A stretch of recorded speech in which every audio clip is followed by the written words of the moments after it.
Boom, baby. We're back. Welcome to the Blockchain Brew Show. Don't forget to smash that like button. Yeah, smash it good. And hit that bell to subscribe because we've got a bell now to make it look awesome. And we're going to talk about news and trading and what's going on in the world and what we're expecting and some simple stuff, man. And we're going to enjoy some good old beer and we're going to rate it for you guys so you know when you're in this local area you should try it because it's gonna be good stuff. We don't buy not good stuff. So enjoy the show, have fun, and come hang out with us. Thank you. Trent, it's all on you, man. Well, let's kick it off with our What's in the Glass segment. And today, this weekend, um, we were away at Disneyland and then went to Joshua Tree after that. Where's Joshua For Tree? huh? Where's Joshua Tree? Oh, it's a national park. What? It's the desert. There's a dickload of Joshua trees, which are like they're Did you like say a dick load? yeah, a lot. I've never they're heard that term before. No, I they're haven't like heard of a Joshua Tree. yeah, they're like little big trees that are like oddly, they look like this. They're like they're yeah, I don't know. You just got to Google one to know what it is, I guess. They only grow two places in the world. Here, well, Joshua Tree is like an hour and a half away from me. Yeah. But there's also some that grow where I live. There's just a lot more over there toward the national park. And so they only grow here in the desert of Southern California and in Israel. Oh, really? Yeah. That's cool. Yeah.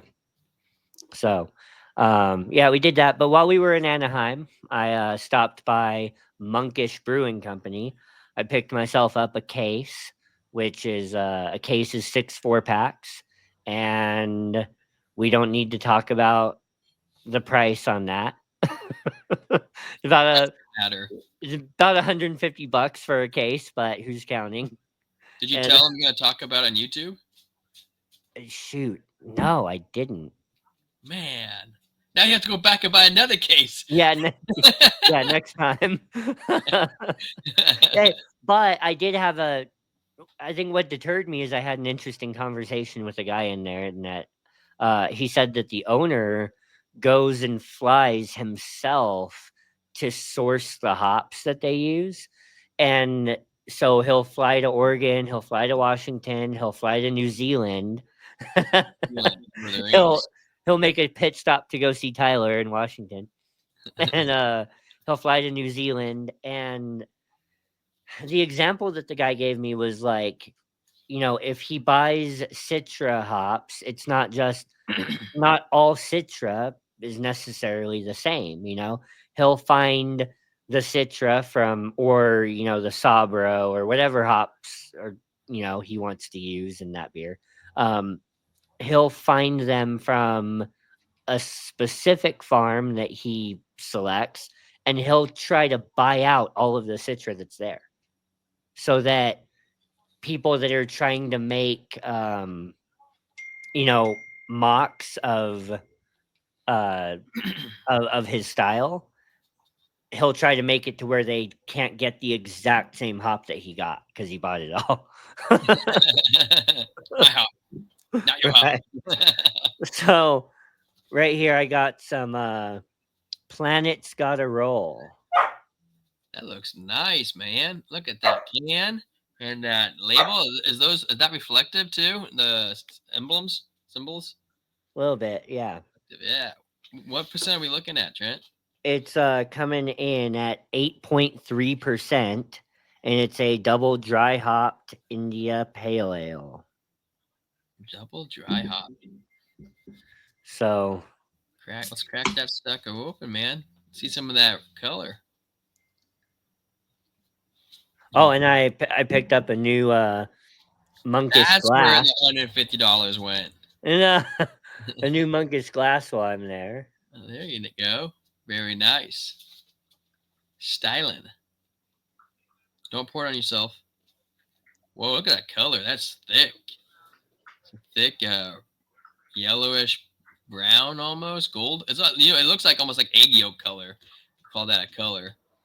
Opaque Wow. yellow. Yeah. What do we got for the head? That's pretty Roughly, good. roughly Yeah. 2 fingers. Let it breathe, or you're gonna take a good old sniff. On the It's hard for me to get much on the nose on this. It's just it's really soft on the nose. Have you tried this flavor before? I have. I've already opened a couple cans.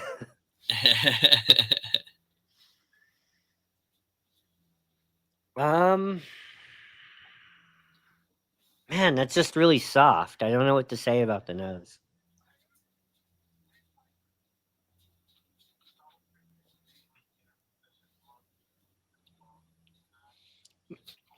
The mouthfeel, it's smooth and pillowy. Um, it is hop forward, but it's not overbearing. And you've got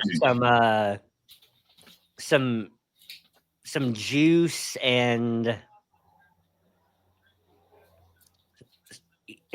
you've got like a strong juice profile that hits you. I'm really interested on this mouthfeel. You said pillowy. How does one know what pillowy feels in the mouth? Do you like when you're sleeping at night? You're like, I'm gonna love this pillow tonight. um, Soft. just soft, not harsh. So okay, like a good example would be if you cracked like any light beer out there on the shelf, it's you describe it as crisp, right?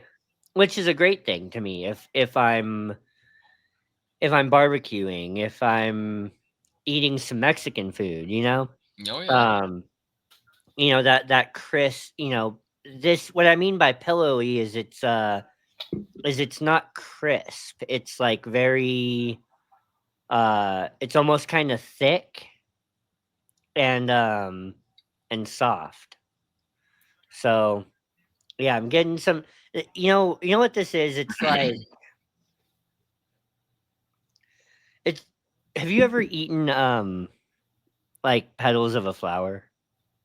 No, Okay. I haven't. I'm just gonna be honest with you. Well, yeah, I well felt they're petals with my fingers. yeah, well they're very bitter actually. But this is like what you would expect a flower to taste like. It's really floral. Anyways, maybe Why? that doesn't Why help. have you eaten petals before? Because when you go to certain restaurants, they put like the petals on top of the food. Like they're technically edible, but they're there for like a Decoration. decoration. Yeah, Yeah. yeah, yeah, yeah. Right. But And you're I just was like, I was this looks so curious. Yeah, good. I gotta eat this flower. Yeah. yeah. Very nice. So I guess I'll go into mine. I got my Lotro mug. It's actually not Lotro, but looks pretty Lotro-y. Looks like the white tree. And I brought myself Pike Kilt Lifter Scotch Ale, 7.6%. I am not an ale guy. This is going to be a pretty much first. Like I can't remember the last time I tried an ale. So we're going to have a fun experience, and I'll let you guys know how it tastes. Seattle, Washington, by the way. Fancy. Glitter fingers. I'm not going to spill my beer on myself this time, so I'm going to view it from up high. Up high. Here we go. Oh, man. It's like brown, almost like coffee colored. Thick. Mmm. Smells good. Oh, 1 second. Sorry. The head's coming up right now. It's right there at the end. We're going to call that, we'll call that a timeout right there. I got like a quarter of an ounce left in that can.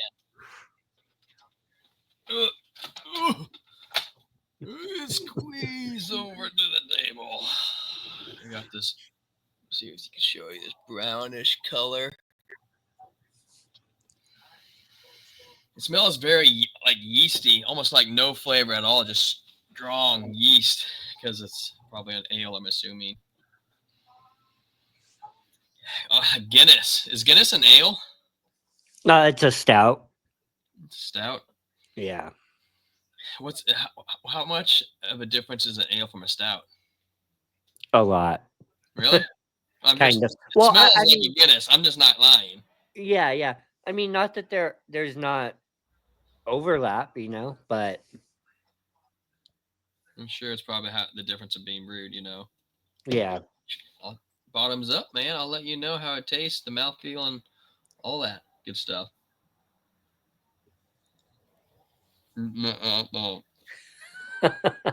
Just all foam.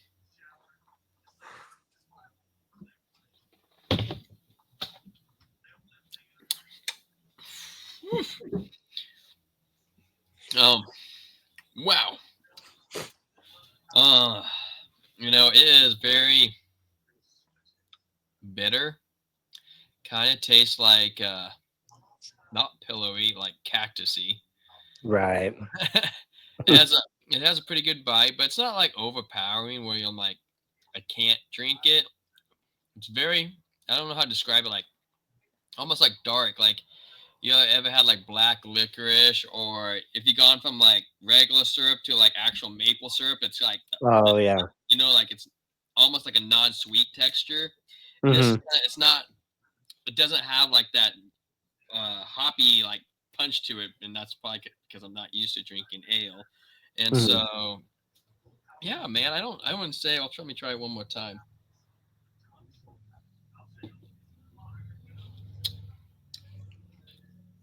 The second time is a lot better. I think it's because I got a little less head.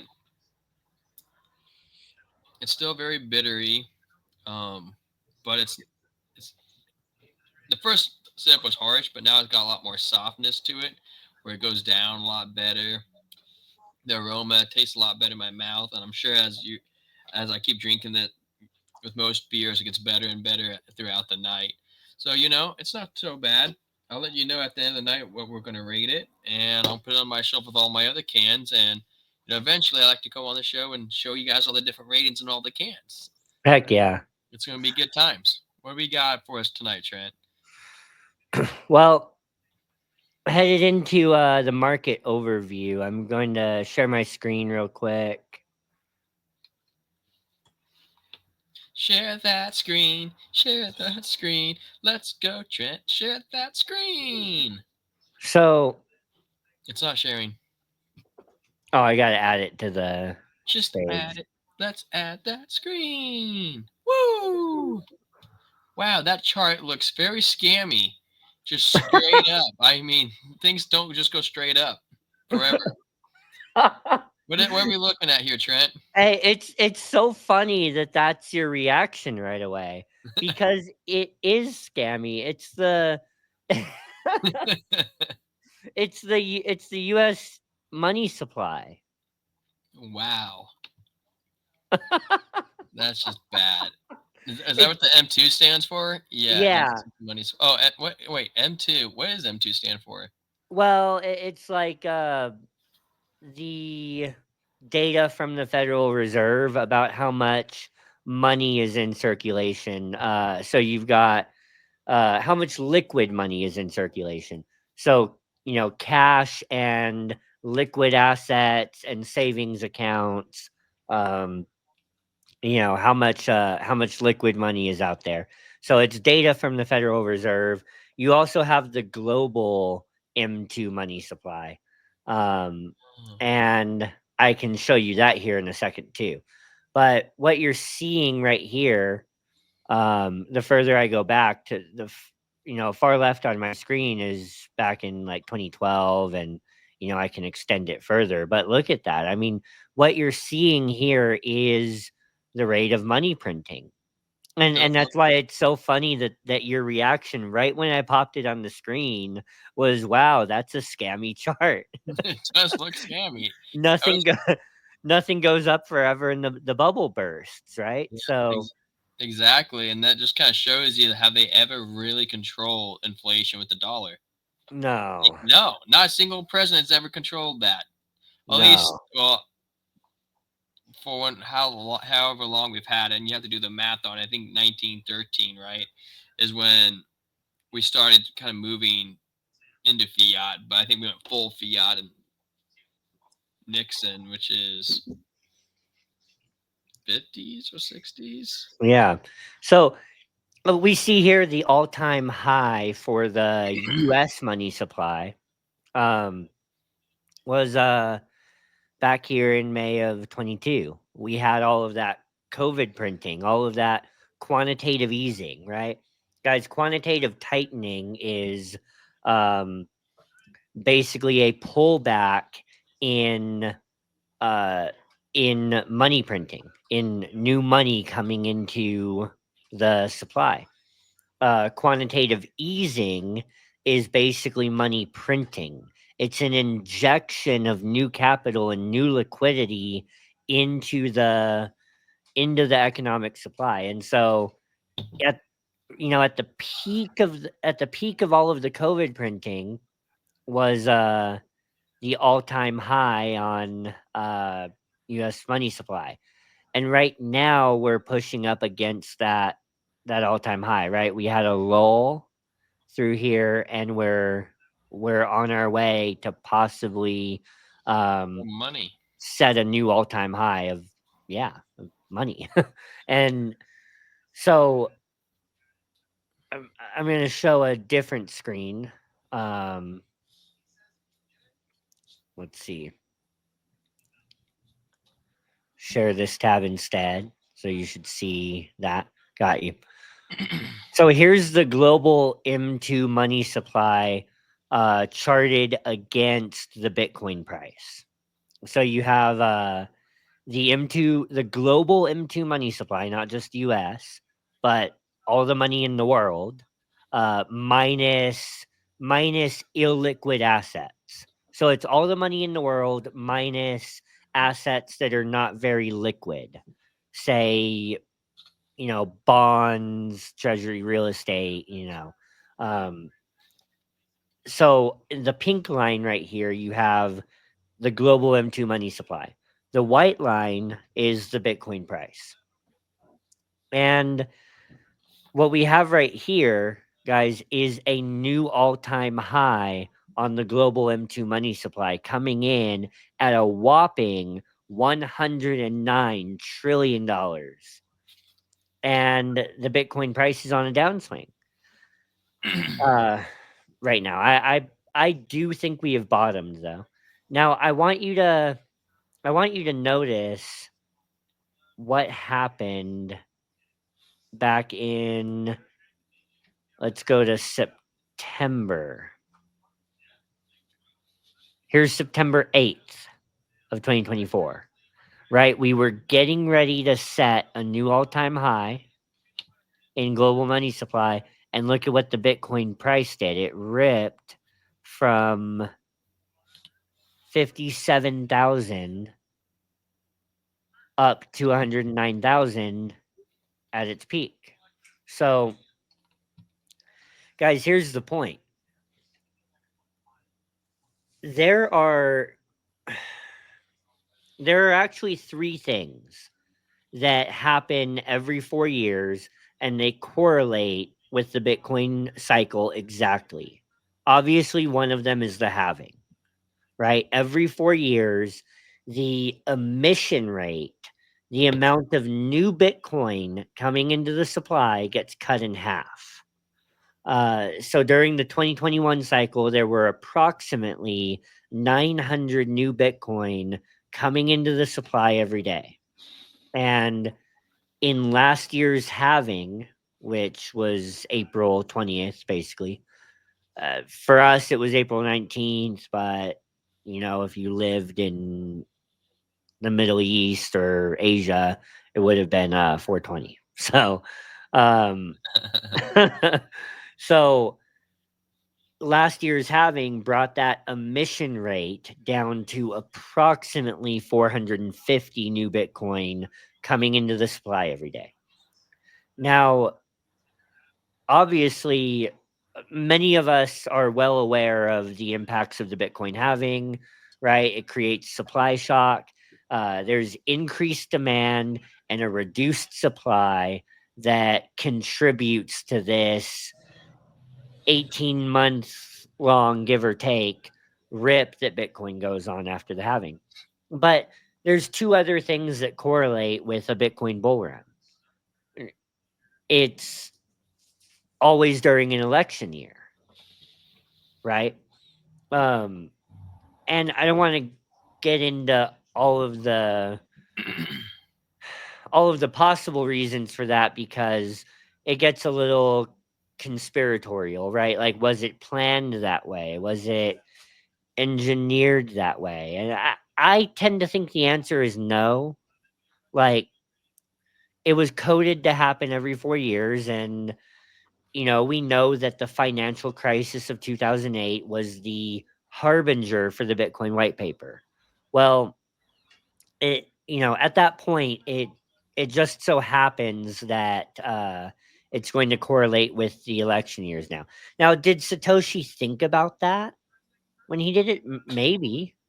I mean, obviously, like, he was behind the creation of an asset, guys, that went from 4 Bitcoin for a penny to becoming the 8th most valuable asset in the whole world.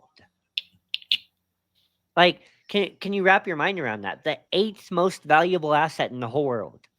A couple months ago, it flipped the market cap of silver. Well, that's something. So, go ahead. I just don't think Satoshi planned this because he developed this currency. I mean, with the election cycle, I think he was like, '08 crash or whatever. I think he started working on it then, and just so happened to ended up with the election years, as well as Roger Ver. He talked about like the hijacking of Bitcoin, and he believes that it was designed to be like the new global currency, but it got hijacked along the way from beats. And a lot of people could say that could be true too. I think it's going to be a store of value now. I don't think it's going to be used for transactions, and I do believe like some. I'm a I'm a Bitcoin guy. It's not my biggest Mhm. holdings. I do think Bitcoin takes your eye off the real global currency that's coming. I think that it's like distraction. Look over here, while this other coin over here that people aren't looking at are uh, not focusing on, I guess. Like XRP, I think the lawsuit that it had against it was set up. I think Gary Gensler wanted to give them a road to clarity and go through a vigorous cycle of scrutiny. So when it gets freed from everything, it's the first one. The first one, not even Bitcoin's gone through scrutiny like that.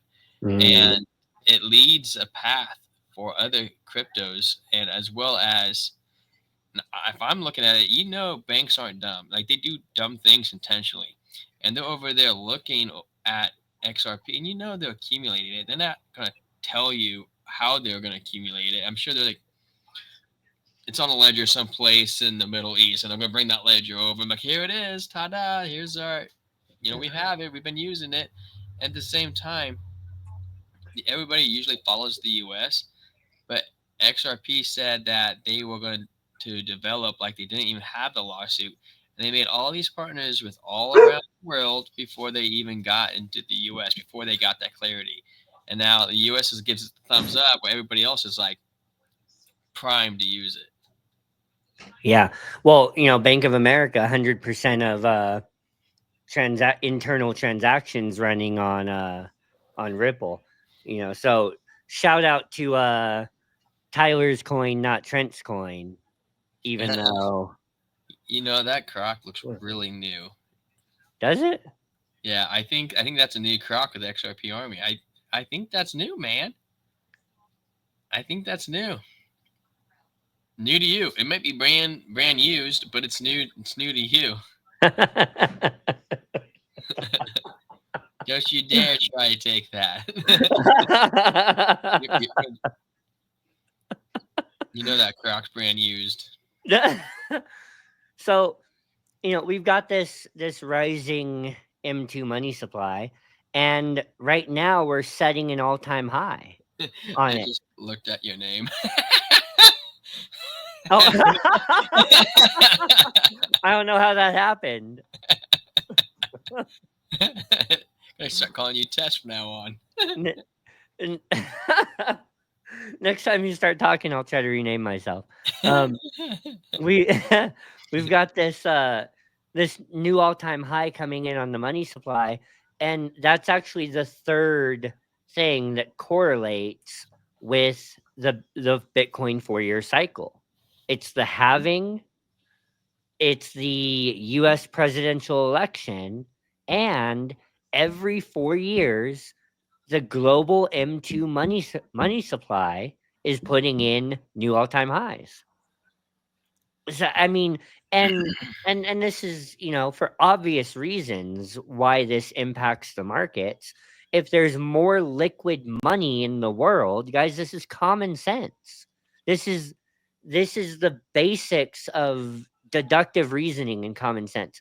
If there's more if there's more liquid money in the world, there's more money available to flow into the markets.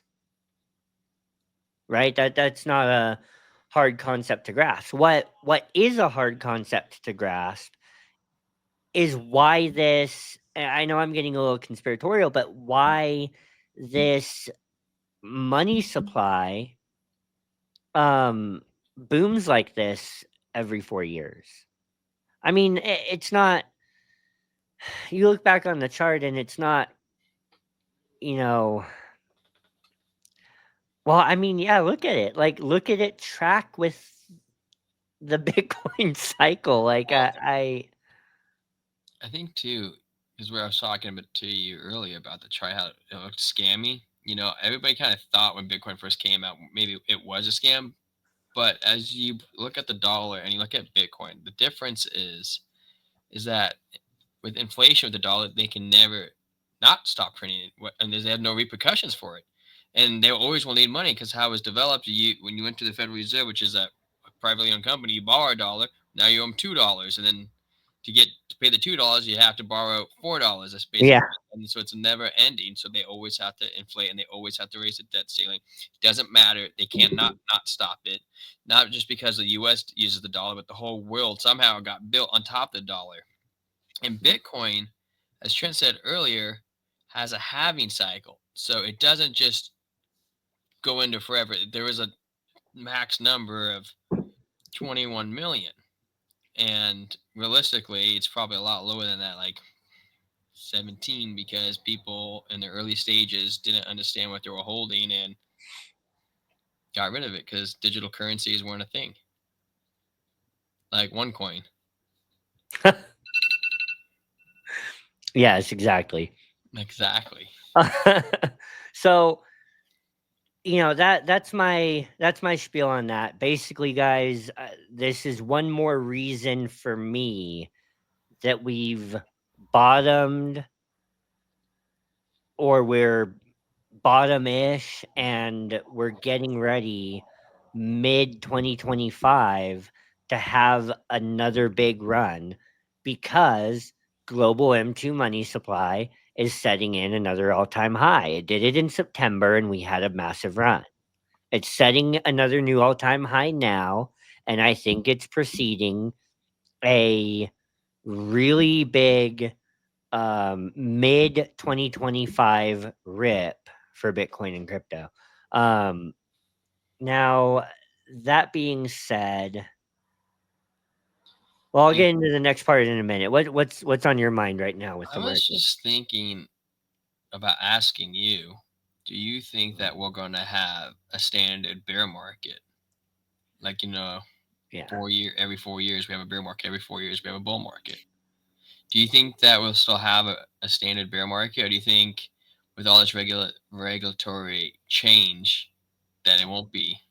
Maybe it goes longer. Maybe we go into a super cycle because it kind of feels super cycle ish, just because, and hence everything's not going as fast. Like I felt like we should have had a bigger pump a few months ago, but we didn't get that. Like everything's kind of being drawn out in the sense where same regular bull market, but it's just a little longer.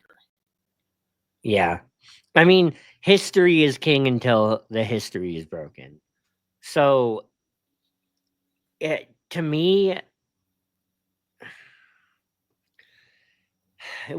what you have to do as an investor is regard super cycle or no super cycle, bear market or no traditional bear market, you have to take your profits when you've met your goals. Um, because the history tells us that we will have a bear market. You have to take your profits when you meet your goals anyways because you've met your goals. I'm not, that's how we combat greed. Like, the book of James in the Bible has some really intense things to say about greed. So, if we guard our hearts from greed, then when we meet our goals, why wouldn't we take greed is the only reason why we wouldn't take profits. Now, I'm not saying you take everything, but you take enough that aligns with your goals. And that way, what you leave in is exposed to the super cycle if we get one. And, you've taken profits in alignment with your goals. That being said, uh, if I was a betting man, I'm going to say that we get another traditional bear market. Just because I, Just history. yeah, I'm gonna bet with history, and I'm also just gonna say that mass adoption is still not ready. Um,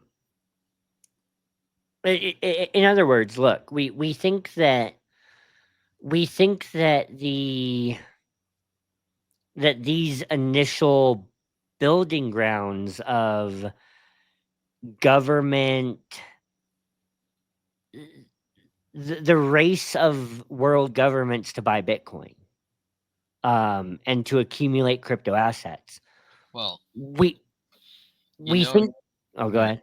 Well, Oh well, I was gonna add go. on to what you were saying. Is Hmm. that you're saying like the race to build world assets, right? Well, Trump said he wants to buy 20% of all the bitcoins, right? Hmm. Do you think he's gonna do that overnight? He has people telling him to wait for the bear market. Yes, You know what I mean? yes, He didn't make billions by jumping into something he doesn't understand.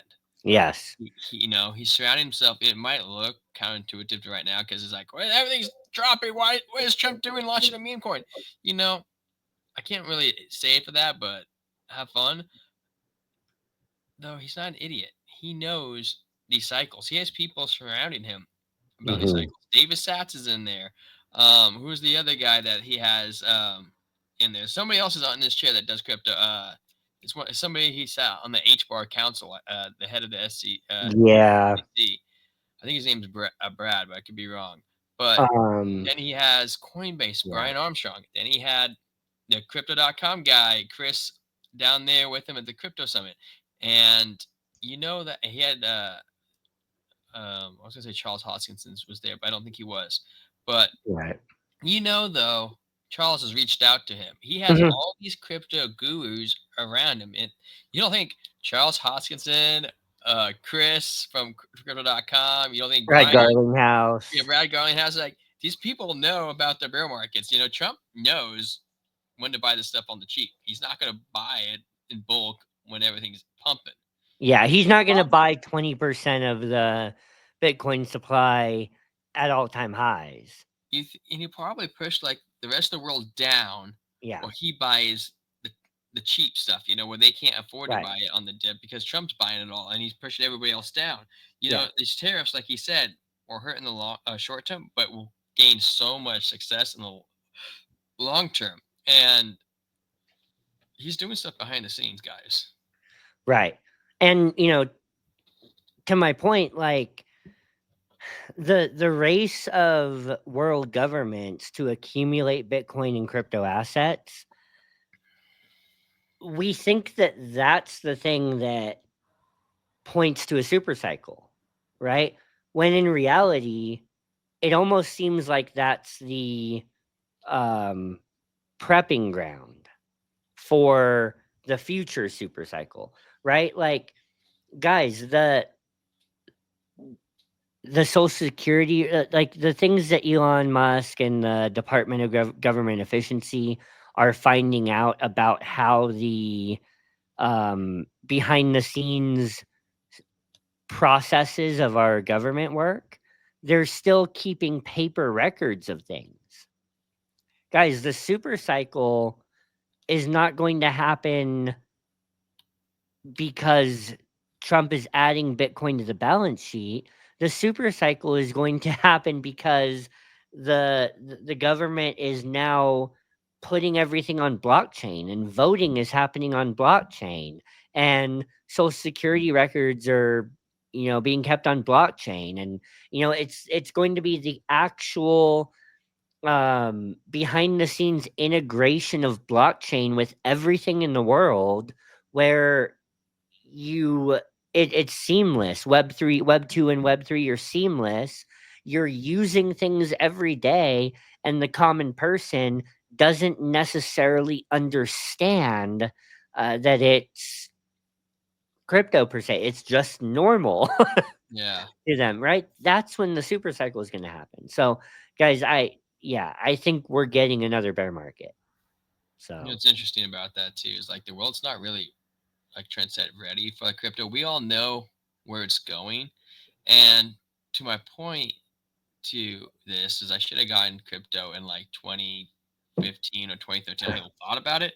I looked at it and I was like, nah, it's not for me. And I was looking at Tesla, and I remember Tesla, it was like super cheap. It was like $30 a share or something. And before they did all the splits or whatever, I was thinking about buying in it, and I was like, they're coming out with the Cybertruck. I want to take a look at this. This is like way back then, just 15 years ago.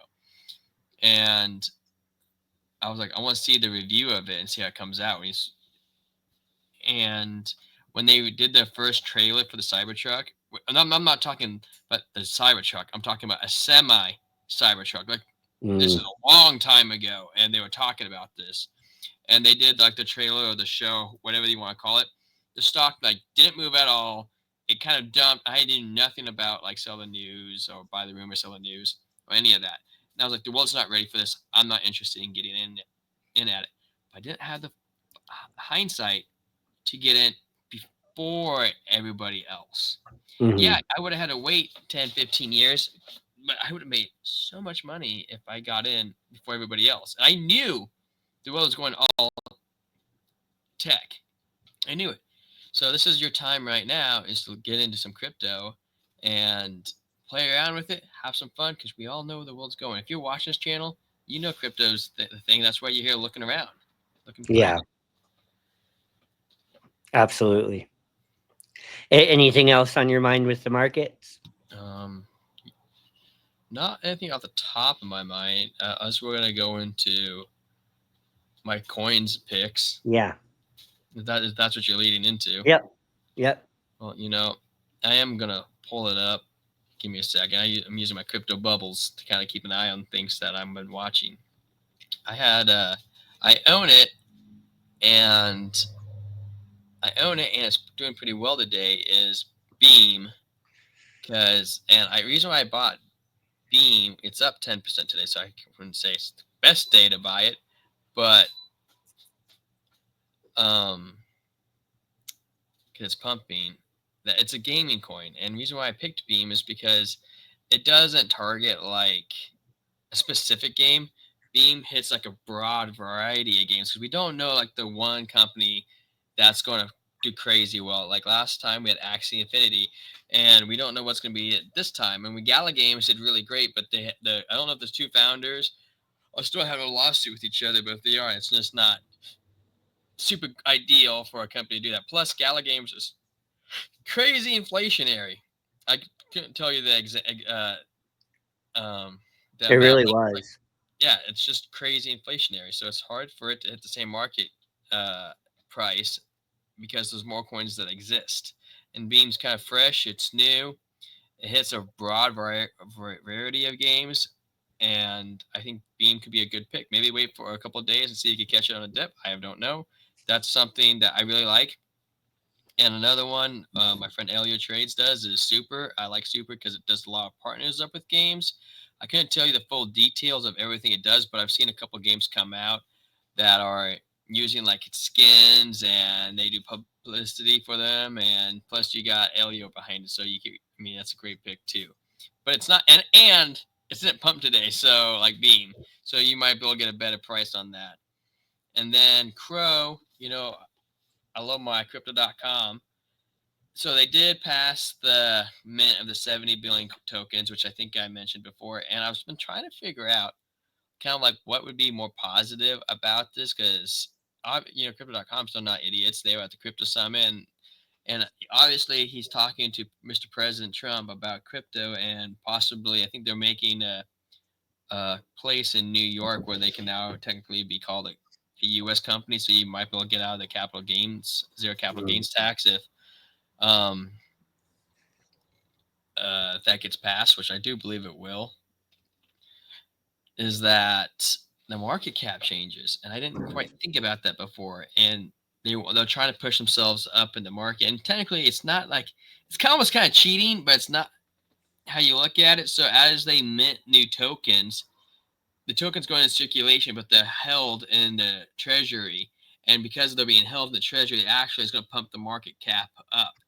And so I do believe the market cap at crypto.com at the end of their remit, because they're not doing it all at once, the end of the remit, the market cap's going to be 30, we have 30 billion tokens to 100. So you got to go 2x, a little more than 2x their market cap, which is going to push them up in front of everybody's eyes. And they're going to, I don't know, it's just literally like creating money out of no thin air, basically. And they're not going to dump it. Oh, I can't say they're not going to dump it, but they're obviously going to sell it to keep money flow coming in. But there's a strategy behind it. And that's what I mean when they're not just going to dump it, is that there's thought process. There's people planning behind the scenes on how strategically do it and optimize on it. So, I like Crow for long term and trying to take a look at anything. I had somebody ask me today, what would I choose, H-bar or V-chain? And I told him H-bar. I actually like V-chain. I said I hold both.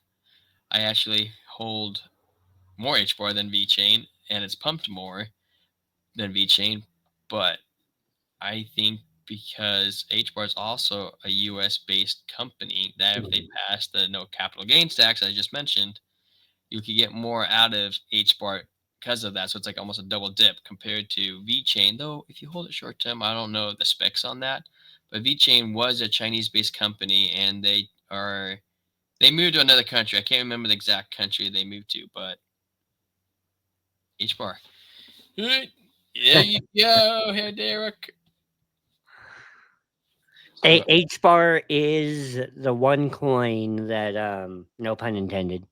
H-bar is the coin that I wish that I would have bought during the bear market and I didn't pick up. But you can't buy everything, so. You can't buy everything. And that's a fact, guys. You really can't buy anything unless you have like $20 billion and you want to throw $1 million in the top couple hundred coins. Yeah. That gets eaten up pretty fast. Squeeze the one that I wanted to buy, but I didn't end up getting. Yeah. I have a little bit of sweet. More than one? Yeah. Less than 3? No. You got more than me. About 1,000. About 1,000. 1,000. So speaking of wins, on Monday I bought $300 worth of indie token on the stream, and that was about $1.03 on Monday, and we're coming in at about $1.08 right now. So up for the week, and maybe tomorrow I will buy some more. So I had a good win this week. We did a couple trades, and I can't remember I think I was at 230. We last talked, and we got up to $300 on my trading account from $100. But we fell back down to like 250-ish. We had a bad day on Thursday, but we're still up for the week. So Up is up. up is up, man. And I'm pretty new to actually using money, and it's fun. It's interesting. It's a different animal. Lots of education behind it, videos. You put enough hours in anything, you become a master, right? So that's kind of my goal. I'm just mathematically trying. Yeah. Yeah. So yeah, if you don't have anything else on that front, what did you find in the garbage recently? Oh man, you want to see the find of a lifetime? Give me a second. It's larger. Any guesses before I flash it in front of the screen? Ooh, I mean, don't flash it,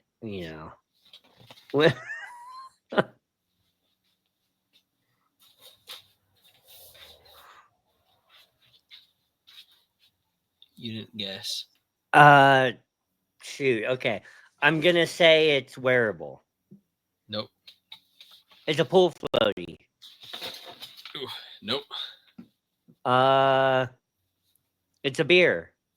I wish. I found beer before though, a couple times. Yeah. And it was delicious. Oh, All right, here you go, man. Here it is. And it works. no! You can see I've been using it. Here we go. It's visible. Has some lit in there for my dog, but completely runs. Yes. And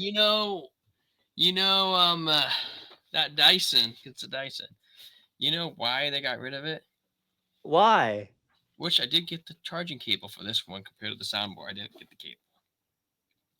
It had a clog in it with dog hair, and because of that, it was pulsing on and off. And I was like, "Oh, a vacuum's not too complicated unless you get into like the motor. Let me open the sucker up." When I opened it up, pulled the clog out, I was like, "Whoop! Wow, this worked great, man." And those people must have just got an animal and just didn't realize that they were sucking up the hair or something, and it clogged somewhere in the tube, and that's it, man. I just opened it up, shoved a stick down there, kind of spun it around, took it apart, cleaned it all up, put it back together. Bada bing, bada boom. I didn't even have to charge the sucker before I could use it. Bada bing, bada boom. Yes, my dog. Come over here. He likes the vacuum. He's not afraid of the vacuum at all. You want to say hi, Des? Molly said, "Don't forget to change the filters on it." Oh, I didn't need to change anything. It was fine. She said that's why we threw ours away. Come on, Des. Oh, see, this is my dog. Hi, Des. Oh, You get yours. You're a good boy. oh, Des. what's his name? Des. His name's Oh. Destroy, but we call him Des. Destroy. Yeah. You ever watched Thor Ragnarok? No. Oh, the guy has two guns, and he's like, "This is Des, and this is Destroy," and so that's my dog. So for people that may not have tuned into prior episodes, you find these things in the garbage because your day job is driving a garbage truck, right? Heck yeah, man! I'll have to Yeah. upload a video from it sometime. Heck yeah. Hey, so this is like a $200 vacuum, right? I think it's more than that. Oh yeah. So that's definitely the most expensive find that you've shown us here on the Blockchain Brew Show. But what I want to know is that the most expensive thing you've ever found? No. No? What was? I'll show you my other find. Just stay Okay. here. I have to go get it. Give me like 10 seconds. Just keep Okay. the trend. Okay. Guys, what is this going to be? Price range. I'm going to say $600.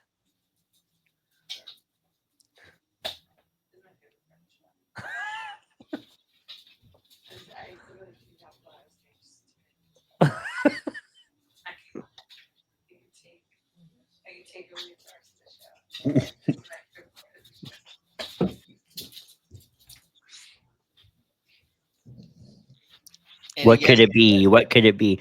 Well, I gave a price range. I said I think it's going to be around $600. You don't laugh, okay? Okay. Okay. It's the anal version. The tornado one. The Dyson V8 animal freaking beast. The most expensive thing he's ever found was a better Dyson. I mean, I don't know if that is the most expensive thing, but it's something that I got a kick Yeah. out of by bringing not one, but two on. That one, though, was a little grosser than the other one. It had cat litter someone vacuumed up into it, so I had to rinse out the cat litter, and then it worked just fine.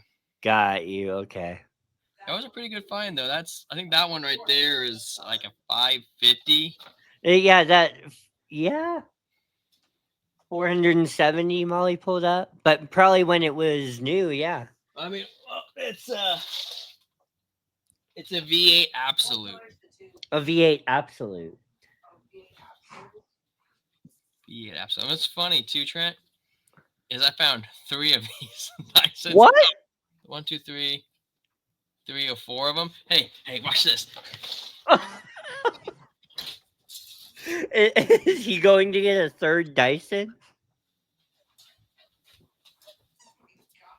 I'm shook right now. But just in case I have a breakdown, I got another one. Just the head. It's just the head. I actually had the other half of it, and it probably worked fine, but I didn't take it out of my truck, and I ended up throwing it out. But I kept the motor because I felt like that was an expensive part. What's the Absolute price at? Huh? What was the Absolute price at? 470, right? Yeah, it's pretty good. No, yeah. Facts. We found some pretty crazy stuff, though, man. My buddy, he's the guy who trained me. He does recycle. They find cool stuff, too.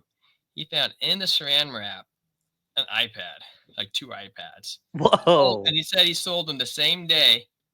Well, he was at work on offer for $750. Just took a picture of it, boom, like that, and sold it while he was still going. Dang. People throw up, man, some pretty crazy stuff.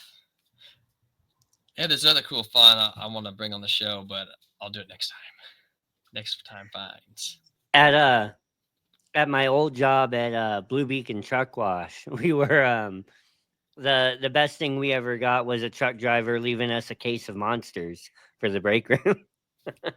A case of Monsters. I feel like a monster. You ever heard that song? Oh yeah, Disciple. From Skillet. No, Skillet. Yeah. Oh yeah. Yeah. Yeah. I mean, if you were a Christian teenage kid in a local youth group in the early 2000s, you knew your Skillet for sure. Yeah.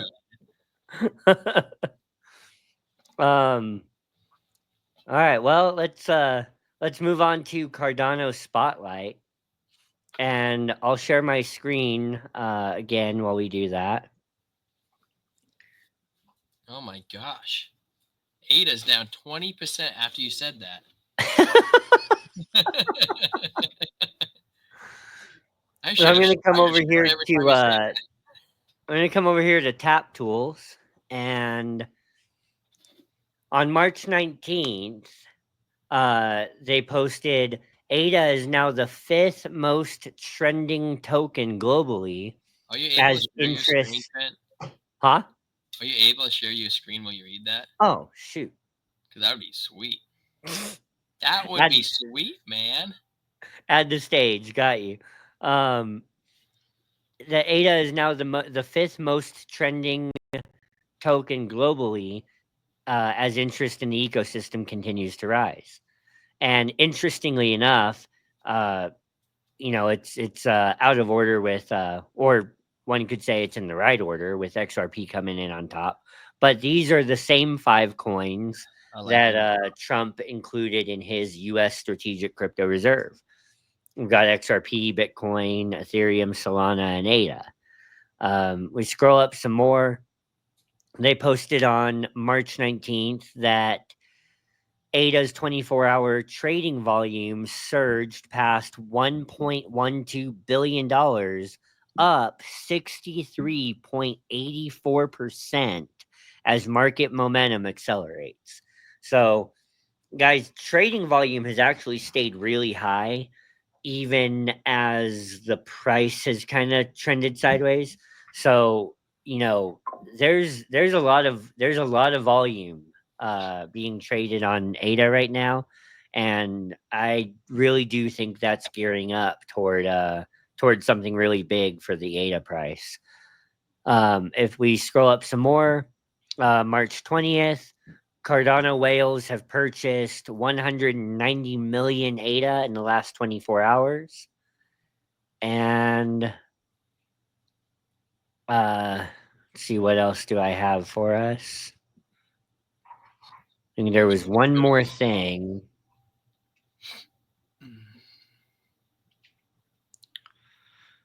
Cardano, and to be fair, there are some other chains that have done this already, but Hydra can scale Cardano to 15 billion transactions per day, actually surpassing Visa. So there's something.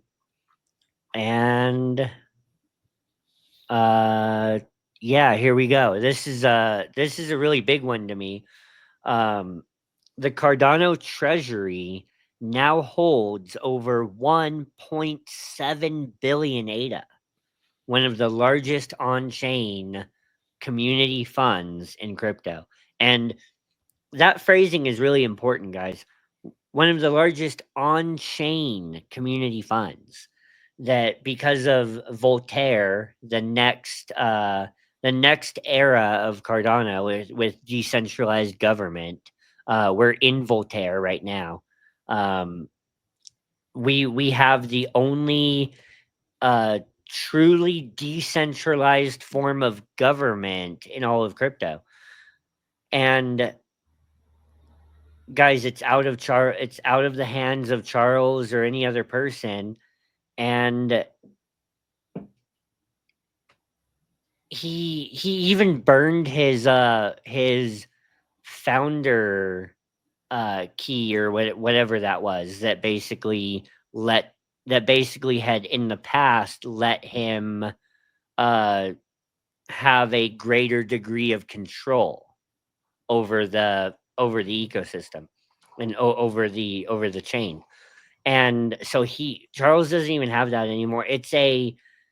Sure, he's still the face, and sure, he's the one, behind the scenes of really important networking on a global scale, but he's doing it as a community member. Charles Hoskinson is doing what he's doing as essentially the leading Cardano community member. But the fate of the chain is now completely in the hands of the community. And with 1.7 billion ADA in the treasury, Think about that. How much money that is? When, like last couple of weeks ago, when Cardano was a buck, that was yeah, $1.7 billion that they could do anything that they want to with the vote on. That's huge and all time high. Let's say at $3.30, which I do believe we're gonna get to and beyond. yeah, Multiply that by three, at 1.7. Let's just say shy of 2 billion, 4.5. You got about $4 billion at its all-time high, and anything past that, that's huge. That's like you're talking about just their treasury is going to be bigger than some of the coins that like S&P 500, S&P yeah, 100, even. Like that's huge. yeah. This treasury is in the hands of the community to do whatever they want with, by vote. And so, guys, this is the marketing fund that Cardano never had. And I know I've said this on the show before, but Cardano did what it did before reaching $3, reaching $1 billion market cap with zero marketing budget. And so, Maybe guys, this. $1.7 billion or billion ADA in treasury, guys, this is the Cardano community. Here's what I expect. Um, we're not going to see the Cardano community deplete this. uh, we're going to be somewhat wise with this, right? Like, we can't use it all up this year on marketing or whatever. Um, I and bet a lot of this is going to like build into the next cycle. You know what I mean? So, it's not everything is about right now or tomorrow. It's about building the future. I And believe Cardano will do a lot of marketing, to be honest with you, because yeah, the way I've seen the Cardano people is that they view it, they want the coin to be the best, and I bet you they'll use that money, which I could be wrong, because everybody I think believe now is like it's almost like a DAO. Everybody gets a vote that people put that money into building more development. That's what I do believe, and because that coin is such a solid pick all around for yeah, it, and because they focus less on marketing, not as much money usually. I mean, still top 5 or top mhm, 10 pumps into it initially because they don't want a pump and dump. Cardano wants to be real, and that's what they want the value to be based off of, is being real. yeah, absolutely. And the structure of this decentralized government is kind of like, at least the voting, it's kind of like um the US election system where you have uh man, what do they, why is that escaping me? What do they call the amount of votes that each state gets? Electoral vote. Um yeah, so each DRAP, which is a delegate representative, um, people delegate their stake to a staking pool.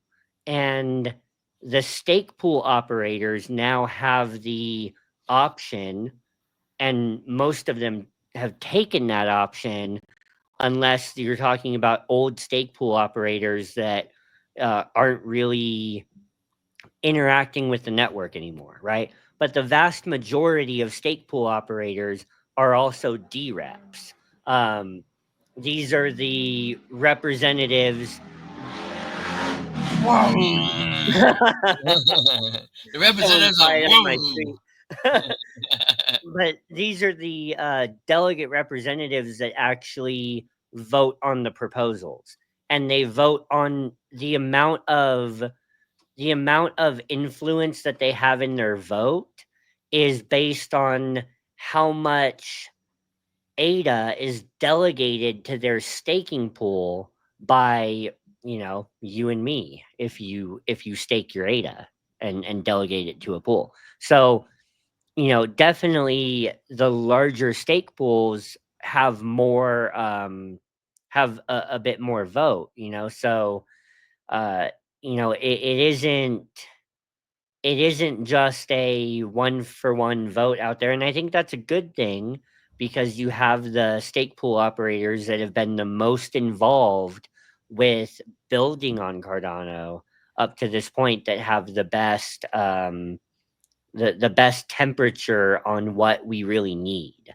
So, if you're in Cardano and you care about the ethos of Cardano, one thing I would say is, one thing that you can do as an average person, for the future of Cardano, is stake your ADA and delegate to a pool that you believe in.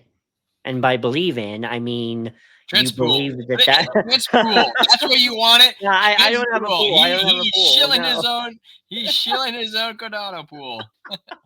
It's okay. Trent will never let you down, but he wants those electoral votes so he can vote for marketing. This is his plan, guys. You see that face of guilt? He is laughing. He can't hold it in now. He knows this is his plan. No, but delegate to a pool that you believe is, all in on Cardano, and has a good temperature take on what we need for the future of Cardano moving forward. So, that's literally the most important thing you can do as a Cardano community member. Anyways, I think that kind of Sums wraps up. that up. How about some final thoughts? Final thoughts on crypto? Are we heading back towards our best beer? Final thoughts for the show. Yeah, beer rating, all that. Beer rating. That's what I was just talking about. I have a little bit left. I'm gonna. Mm, mm. Final thoughts. I already finished it. There you go. But wait, no, wait. Let me go first. It's less bitter as the night went on. It actually became quite sweet. I guess that's more like an ale factor. It made me, I think, it was very sweet at near the end, almost like a dessert. Um, it kind of had like an aftertone of like almost like burned brown sugar. Like it kind of like had like a burned like crisp. I don't know, crisp, like a burned like a taste effect to it, and I really enjoyed it. It almost tasted more like a dessert beer, not something like I'd crack while I was cooking like a burger or a steak, Hmm. but something that after I ate an hour or two after after I ate, this is something that I would drink at the end of the night. Very good, very pikeish, and I'm gonna give it a. It's hard for me to rate this because I don't drink a lot of ales. So it's like Yeah, I'm rating against IPAs. yeah.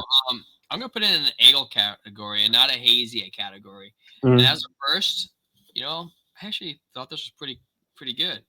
The first like taste of it was pretty harsh. Yeah, Um, but as the night went on, it got a lot more mellow. I don't know. I don't yeah, know. It's how it always is with beer. You kind of get used to it. It has less of a punch. yeah, Um, I gotta go softer. Let's go with a 7.2.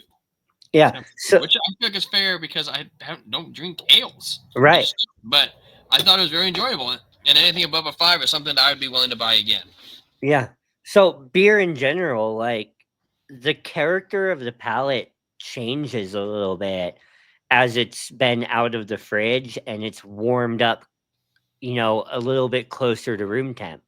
Um, the character on the palate really does change, and that's really pronounced with those European styles.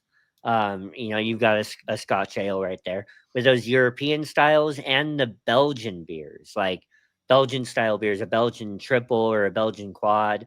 Um, I've always thought they were really harsh right out of the fridge, and they get almost sweet and caramely as they come up closer to room temp. Yeah, that's a really real thing. Um, hazy IPAs, the character changes a little bit out of the fridge too, but the character doesn't change that much. It's more like sometimes if it's right out of the fridge, it's hard to get. Sometimes it's hard to get the palate, and then as it sits, then you're able to get the palate on it a little more. And that was my thing with this one a little bit. The more I sipped it and the more it warmed up a little bit, I'm gonna say the palate was like somewhere between grapefruit and pine. So I love grapefruit, man. I don't like it as a fruit. I like it as a beverage. yeah. Anything with grapefruit. Yeah. Have you ever tried those miracle berries? No. They are pretty crazy. That's a South African berry. You buy them on Amazon, like $20, maybe less. They give you like 25 of them, and they turn anything sour sweet. Okay. Crazy. Like you could drink like apple cider vinegar, and it tastes like not vinegar. It tastes like syrup. Oh wow. Yeah, lemons taste like lemonade. It's pretty wild. Yeah. Oh, I forgot to give my rating. I'm gonna go. Where am I at? I'm gonna go 7.8 on this one. So Um, less than the Otter. yeah, yeah, and less than the uh Mega Monk that I tried. It's just it's really good, but there's a lot of monkish double IPAs that I had that I'd give like a solid 8, and there's probably 2, 3, or 4 monkish double IPAs I've had that I'd give a 9. And um this is good, but it's like not one of the more memorable ones for me, so yeah. Pike, kilt lifter. I've never had it or a kilt, but I guess I wouldn't be opposed to try it once. Planet's gotta roll. Planet's gotta roll. And guess who won? What'd you rate yours again? 7.8. He won because I had 7.2. But this is a nail. It was the first one I've ever tried, so I feel like it has an unfair competition. We'll have to try it again. Bring it back against some other ales. See who wins the championship. Until the next episode of the Wait. Blockchain and Bruce. Huh. You gotta say, smash that like button. You can't say it enough. Because we need that. Smash it like that. And hit the bell to subscribe. My little brass bell. There we go. It's in the corner, someplace on the screen. It's over. I'm just gonna point all of them because I'm not quite sure where it's at yet. It's anywhere over here. Next to it is the like button, though. And we'll see you on the next episode of the Blockchain Brew Show.